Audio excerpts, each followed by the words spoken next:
Hello and welcome to Airspace Awareness, a total necessity to scale drone ops. Constant in-flight scouting of the airspace for obstacles is no easy task and can make or break operation permissions. UTMs to the rescue.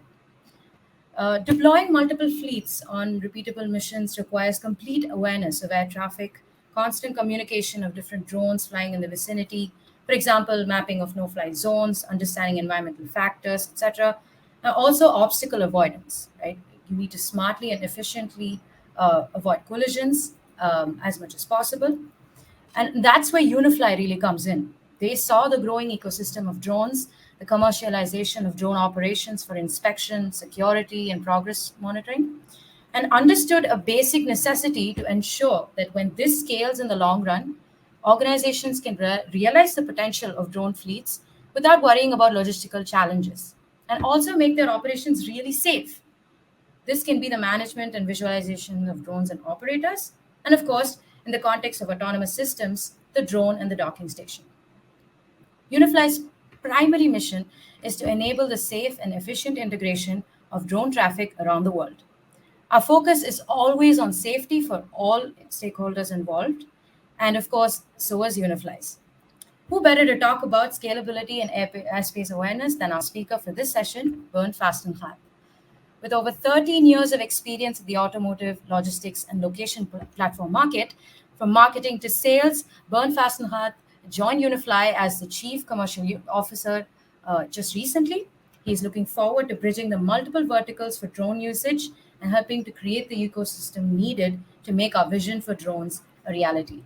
Thank you so much for being here with us today, Bernd. Over to you. I will just stop sharing my screen. Thank you, Swati, and good morning, good afternoon, and good evening to everyone.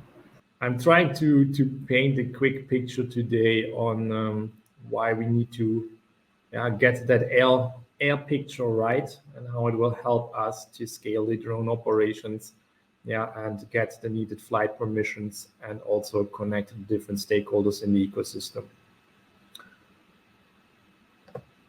But before going there, a quick intro on who is Unifly. We are already a long time in that drone and drone-related market. Now we are an experienced leader in what we call the unmanned traffic management. It all started out in 2012, when our founders, which have an air traffic controller background, did a first concept of how to manage a drone in and around the vicinity of an airport, because they really faced that problem. Out of that, they participated in a swim masterclass. So that is really, normally for the big guys like Airbus, Boeing, etc., to influence the rule making around aviation. They finished second after Airbus with the concept of how to introduce a drone into the airspace and how to make the drone visible to the manned aviation. And that's also a year later when Unifly has been founded. Very quickly, the first national deployment with DFS in Germany followed, where we gained a lot of experience introducing it into the market, having the first flights and also a drone's so-called U-Space service operator. And today we are located in the not in the heart of Antwerp, but where a drone company should be, quite next to the airport in Antwerp. We have 57 employees and quite an impressive list for this kind of new business of existing installations, where we gain day-to-day knowledge and work on further expanding and making the product better. But let's look a little bit at the picture today. When we look at airspace management, and then mainly for manned aviation, we have our airports with the tower, and maybe that tower is already digitized. We have our air traffic control systems. We have the air traffic controllers, and somewhere there is an ecosystem around it, which means as soon as I'm leaving the airport, I'm being handed over to a national system, and then in Europe to the Eurocontrol system. And it's all about, in brackets, a handful of manned planes, be that now cargo or passenger planes. But tomorrow, we are adding to that, and this is where the UTM, the unmanned traffic management, comes in. We are adding drones, but we are adding these drones well outside of the airspace of the typical air traffic control. Yes, we might fly from and to an airport, but a lot of the operation will happen in, let's say, the agricultural sector, in harbor critical infrastructure environments. It will happen at a lower altitude. It will happen in areas where you also have helicopter flights, as an example. And that means that these two systems at the end need to speak with each other. But why is it so important? If we look into any of the forecasts, look at the big consulting firms, McKinsey, Deloitte, etc., and the market potential. We are talking about millions of drones, and I think all the amount of use cases, there's a lot what we can do with drones, so there's no doubt about that. But if we look at the ratio manned aviation versus unmanned aviation, we will have an increase of 10x of the air traffic. And if you have that, then you also need to look a little bit different on what are the system requirements, what are the players in that new ecosystem. Is everyone understanding the aviation sector in the way it is being understood today, or are there new players? And that is exactly what is happening. So if we look at what are the key drivers for the autonomous aviation, then this is also introducing new airspace users. So we have today the aviation sector, and we talk there about automated aviation, which would mean we go from 2 pilots down to 1, and maybe we will see that we can do completely automated operations there. But we have 2 new airspace users. The one is called the urban air mobility user, and we see that today in form of helicopters in cities. If you are into American football, then you saw on the 2 weekends ago with the Super Bowl in Los Angeles that the Blade had already this urban air mobility operation, not autonomous, but with a pilot, bringing everyone from and to the game through the very busy airspace of LAX. And I think through the last spec deals, there's a lot of noise around that. So we have this player, and then we have the drone as an industrial tool, and that means small ones which we use for surveying, but that is also a delivery drone from small payload to big payload, which is a new user in the airspace, but which is also a new stakeholder to aviation, because if we talk about drone as an industrial tool, we talk about companies who have not yet been in touch with aviation or any of the attached rules. Whilst on the urban air mobility, if you look at who are the players, there we have the aviation background, yes, but we are looking at this more from a B2B to C kind of business case. Having stated that we have new airspace users, this introduces also new airspace stakeholders. So in the beginning, when we talked about the air traffic management, that's clearly for the air navigation service providers. We have the civil aviation authorities, and clear roles and responsibilities around what to do in the vicinity of an airport, how handovers work, etc. In that new world, we are adding additional airspace stakeholders, and that can be ports and other critical kind of infrastructure, that is drone operators, and it will become cities. If we think about the urban air mobility, it's already in the world, then the city is a stakeholder. And yes, the city in itself has not the responsibility for the airspace, but for landing and takeoff. So with that background, the question is, how do we bring everything together? How do we manage these new users in the airspace, but also the new stakeholders who want to understand what's flying on top of them, what's going on, and how do we make sure that what's going on top has no impact on what's going on the ground. So how do we bring it together? That we have this vision of autonomous aviation, be that now manned or unmanned. Now, on the one hand, we are having the need for a connected and autonomous aircraft. Well, our drones are today already more or less autonomous. If we talk about BVLOS, now it's more about the connectivity and making sure that necessary data like a position, a remote ID, etc., is being shared. That we also have a clear view on how do we separate the urban air mobility, which in our case means passenger transport, and the drones, which is more payload and or camera or sensors flying around. How do we handle priorities? How do we handle the maneuvers when we are on a collision course, etc.? And how do we bring this together with the already existing stream of manned aviation? And how do we enable the different stakeholders to connect to each other?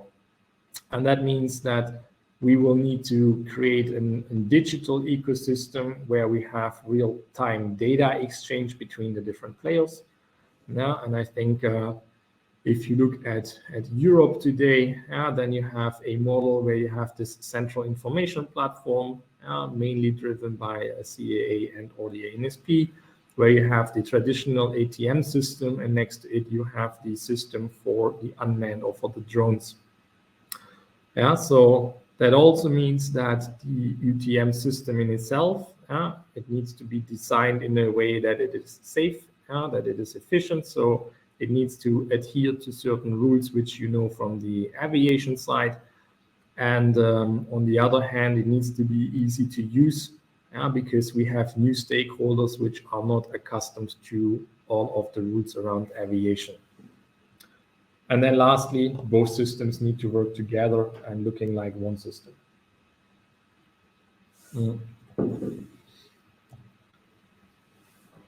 Before diving into the system, maybe a little quick of a recap on the status quo now that we have our first picture. Now, I think on the one hand, everyone is aware of COVID and how it has hit the aviation sector. Now, so that means right now, I think there is a lot of other priorities besides the drones, whilst COVID is also an accelerator for everything related to drones. Think about remote work. Think about deliveries without any human contact. That's all what drones can enable. But due to that, we also have a little bit of a delay in the UTM regulations. Who is responsible for what? How do we certify certain things? A lot of groundwork is done. But now I think the last phase is more about how do we bring it now all together into one is working. Multiple deployment models from federated to non-federated systems, which we see around the world. Also there, more for the drone operators, we need to stay adaptable in order to play in the different markets. And then, as I already stated, these new UTM players, which are service providers, which are drone-in-the-box systems, etc., which represent a completely new stakeholder. Going into the next level of the presentation, which is really more about how do we now facilitate these safe drone operations across all of the stakeholders. And 5 main challenges, tasks and the responsibilities which arise. Now, starting with managing. So how do we manage the drone access to and within these designated areas? And how do we authorize drone operations? Once we did that, it's all about monitoring. So we want to monitor the drone traffic in real time, and we want to create alerts in case of emergency situations. Then it's all about protection, because I want to make sure that I protect my critical areas against unauthorized drones. And I also need to make sure that my system is cyber secure. Then all around support. So we need to support the provision of these drone services through all of the stakeholders. The classical ones being CAA, NNA, NSP. But then also new ones like other authorities. Think about port authorities. Think about police, firefighters as authorities. Think about the drone operators, which are either coming out of the aviation sector, but who can also be just B2B companies who see that drone as an industrial tool. It can do jobs faster, safer, more efficient. So I want to make use of that, but I need to be able to connect to the other ones. And that's the last point. How do we connect that ecosystem with the authorities and the drone pilots to make sure that we have one safe system for everyone, but that we also have procedures in place which are repeatable and which are understandable for everyone, because only then I have a chance to create a business for everyone. How do we do this? Our platform is, at the end of the day, enabling this ecosystem to provide the airspace awareness and support these 5 steps which I just talked about. So let's look from left to right. We have the managing part, that is the operator and the pilot. They have their respective input systems, either a web portal or a mobile app to plan their operations, to start their operations, to communicate during the flight. Then we have the platform, which is allowing to do exactly the monitoring and the protection, which is feeding in real-time information from tracking devices, from drone radar systems, remote IT systems, etc.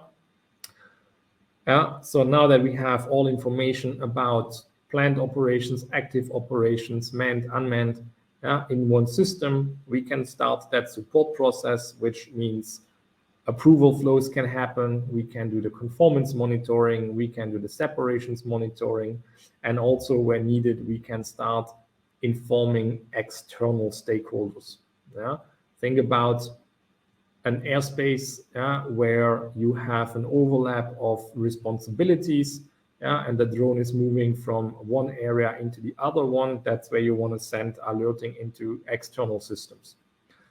And then lastly, the connection, making sure that, as an example, a port authority is connected to the CAA, is connected to the supervisor, is connected to a drone protection system.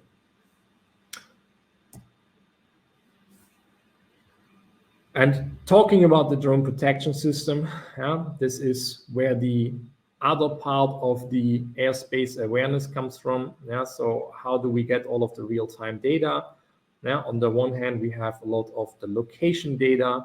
On the other hand, weather data and information from mobile network operators to understand what is our ground risk.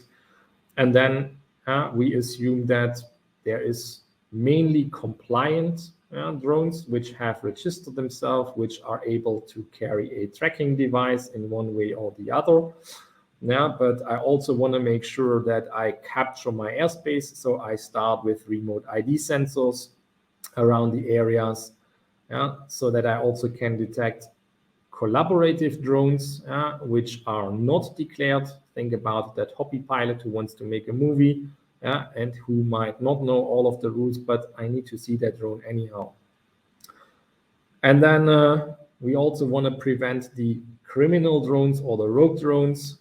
So here it's about radar systems, getting them in place and also fuse that information to be able to highlight in my system in different ways the good drones versus the bad drones, so that I can make my decisions what to do with it and how and where I need to hand over that information. Now, and then lastly, in most of the areas, we will have also the manned aircraft, be that helicopters, be that low flying hobby planes, but it can also be that we are operating in the vicinity of an airport, as we do as an example here in our hometown in Antwerp. We have drone operations in the harbor of Antwerp, but the harbor at the same time is in the area of the airport. So they need to be aware of that, and they need to have that information exchange, which we can go with an ADS-B sensor.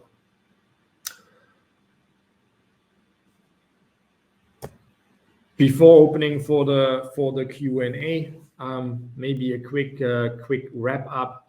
I think the industry in itself is moving. The drone space is definitely the bigger one, faster, agile, a lot of use cases which can be served through drones, from drone-based deliveries of all kinds, now to the flying sensor, on all kind of inspections, surveillance, measurement use cases.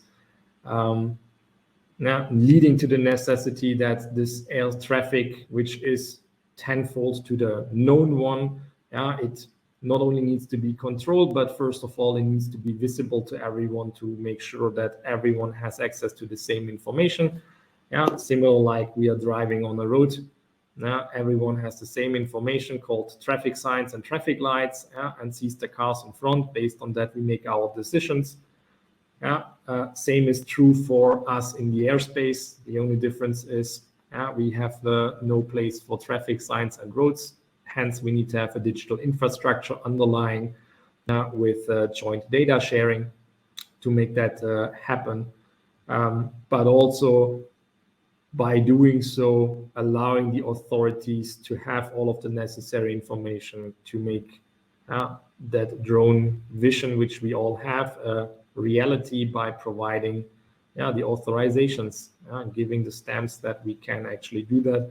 And by providing that transparency, also make sure that our operations are safe in the same way a manned aviation operation is safe.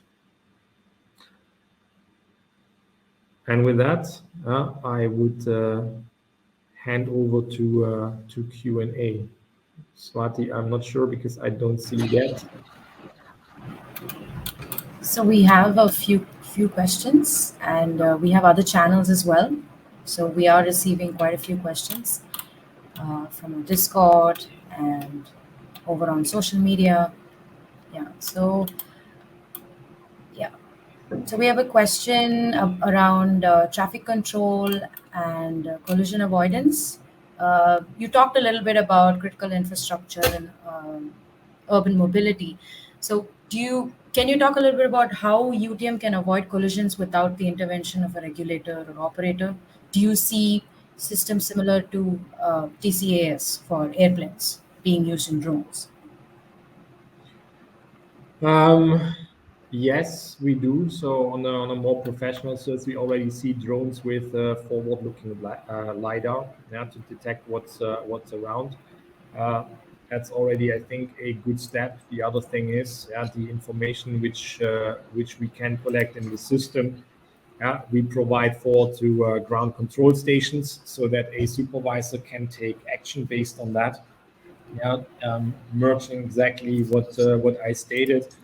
Manned aviation data, and it's a little bit different country by country, how we can do that, or place by place actually, and the actions which we are taking,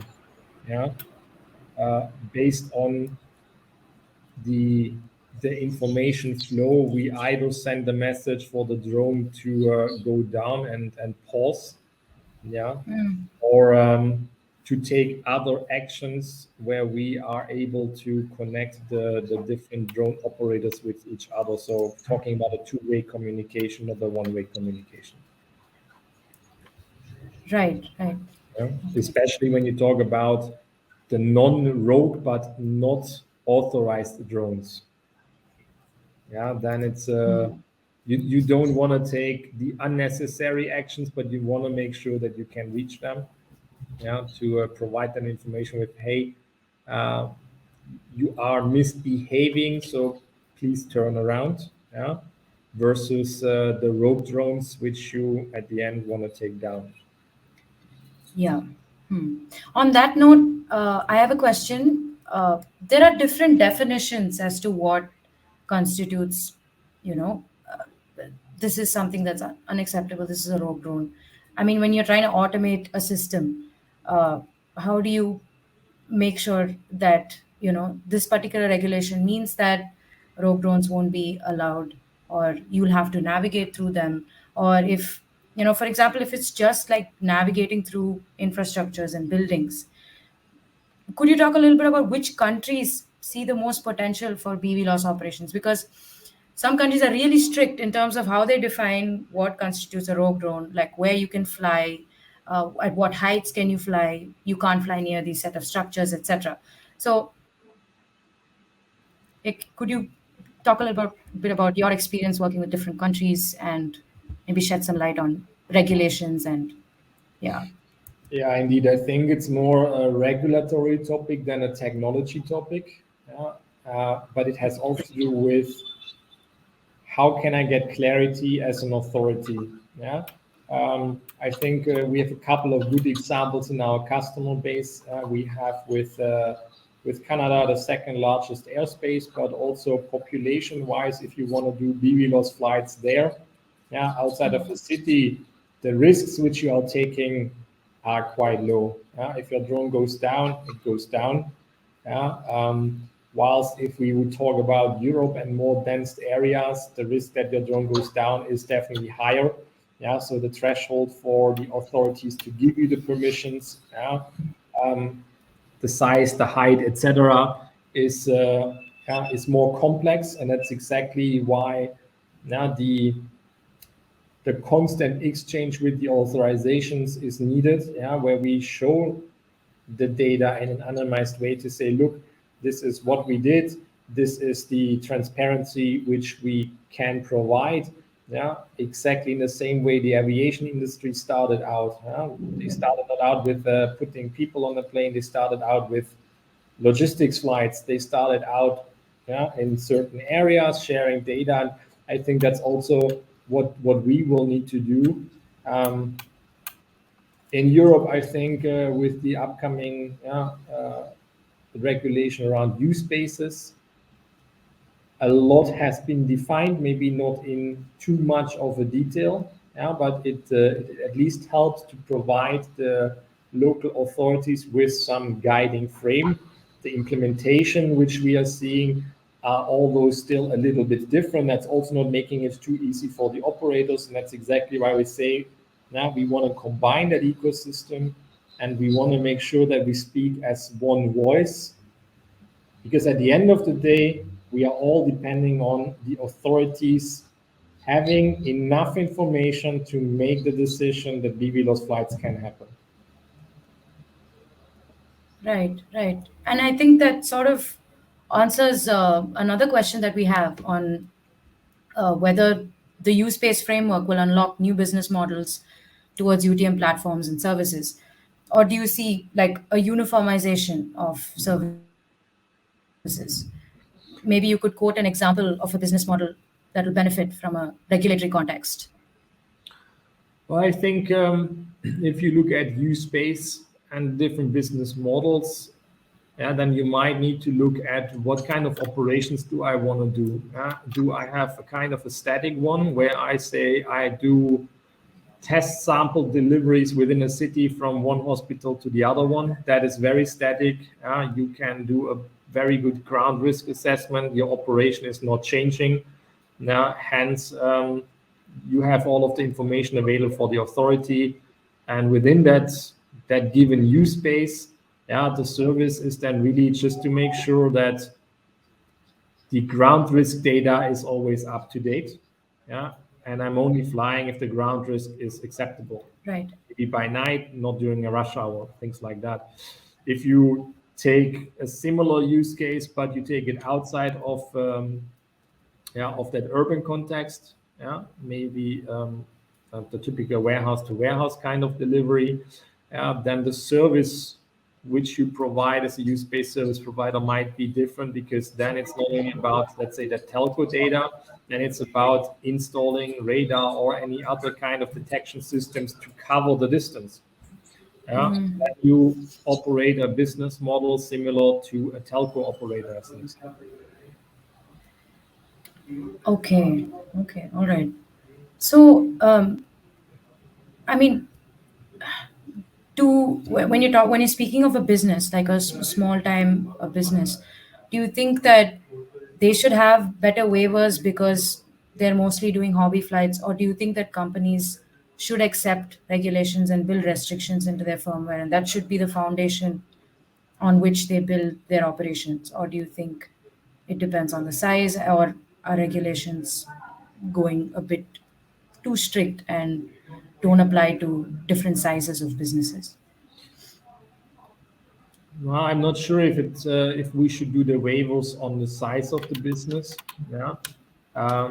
But on the other hand, if you think about what kind of operation do I want to do, maybe the aviation regulation is not the only one applying.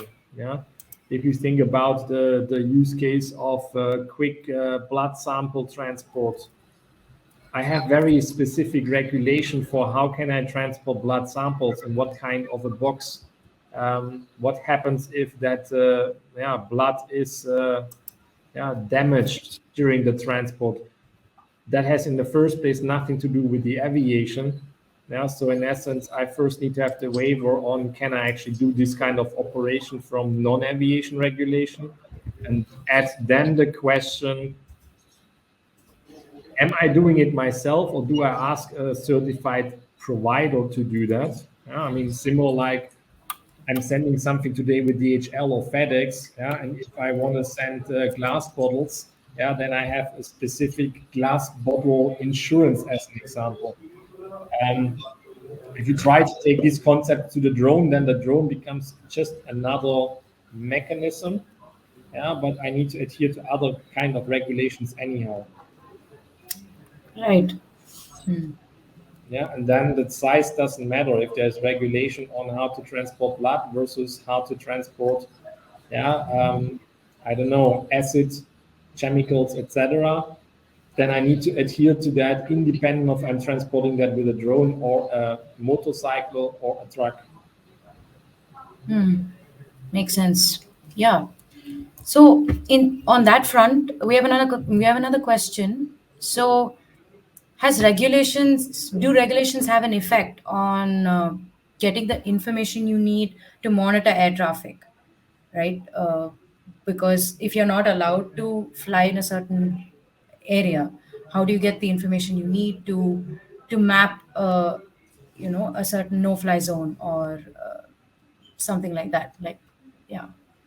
Do you? I think on that end, we do not have so much of a challenge, so that Geozone data that is available and is constantly updated. I think it's more on the flight approval side where for the operators, it's not completely clear country by country what is the information I need to bring to get my operation approved. Right. My Zora, I have my ConOps.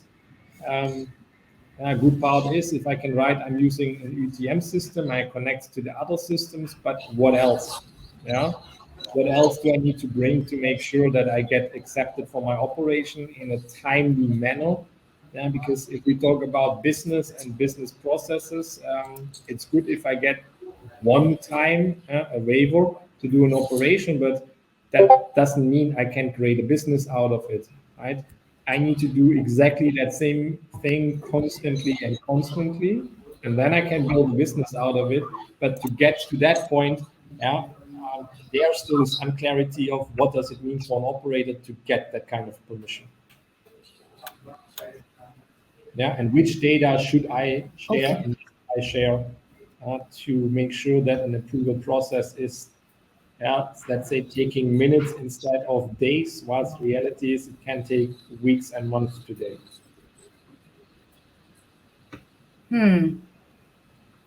Okay, okay. So how do you think different UTM companies work together? Like, how do they collaborate and how do they match their different capabilities? Could you talk a little bit about that? Like, because you said, Yeah, I think it depends a little bit on the region and the chosen setup in the region. If I look at Europe, then there's two ways. Either we all exchange the information via the local SIS, which could be the ANSP, or we have one-on-one connections with each other. But then you also have the use-based operation model, where you might need to be able to connect on an API level with the local system, even if you have a global operation. But also there, I would say you have similarities today already. If you think about transportation of goods with trucks, you have multiple different toll collect systems in each country. And also there, the handover between one system and the other system works. And we just need to make the same work. okay. And is that similar to how you work with other companies? And Well, we are now working in one project here in Europe where the ANSP is bringing in two USSPs as per the regulation. And the way we are working there today is by using the SIS as the data platform to connect that information in all directions. Now, ATM to UTM and UTM to UTM. okay, okay. So does Unify play a role in supporting DCAA in the implementation of 2021 bar 664? If so, how? That is a question we have. We support the CAAs with, let's say, the knowledge and the partners in the ecosystem, but we are not directly involved in helping to add to their procedures. From platform perspective, at the end of the day, we need to support different regulations around the globe, and make it as simple as possible for the operators, to set up an operation and to exchange the data. And now by having that role for us, it's more about influencing, talking about what works, what doesn't work, what do we see from existing operations, and help the other side also to understand what is the new customer. The new customer is not a large corporation called airline.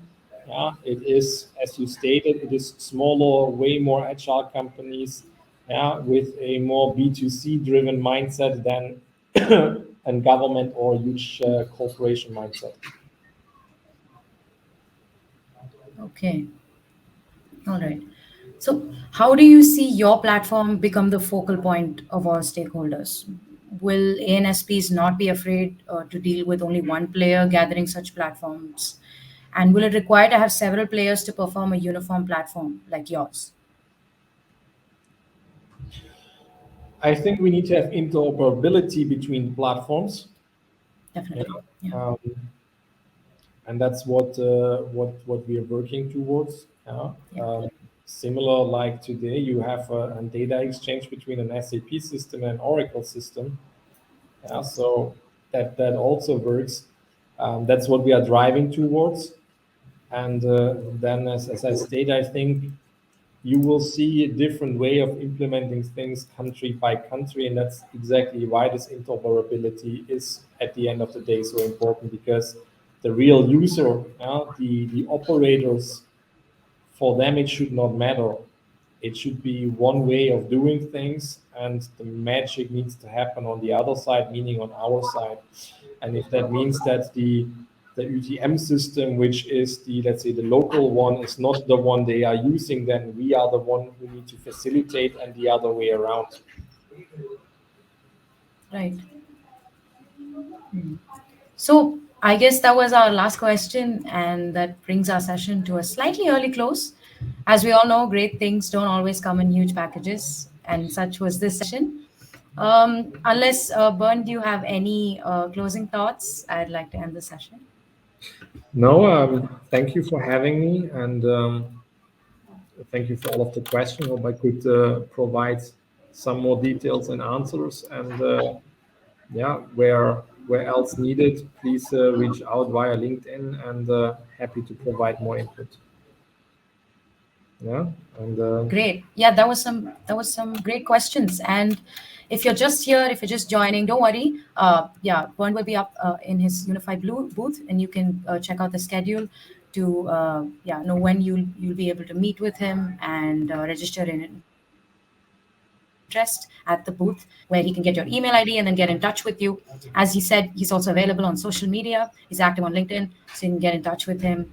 And yeah, great. Hope to see more collaborations with Unifly. Great. thank you very much. Have a great time. Thank you so much, Thank Bern. you. Thank you. Great Great session. show. Great. See you Bye. then. See you. Auf Wiedersehen. Auf Wiedersehen.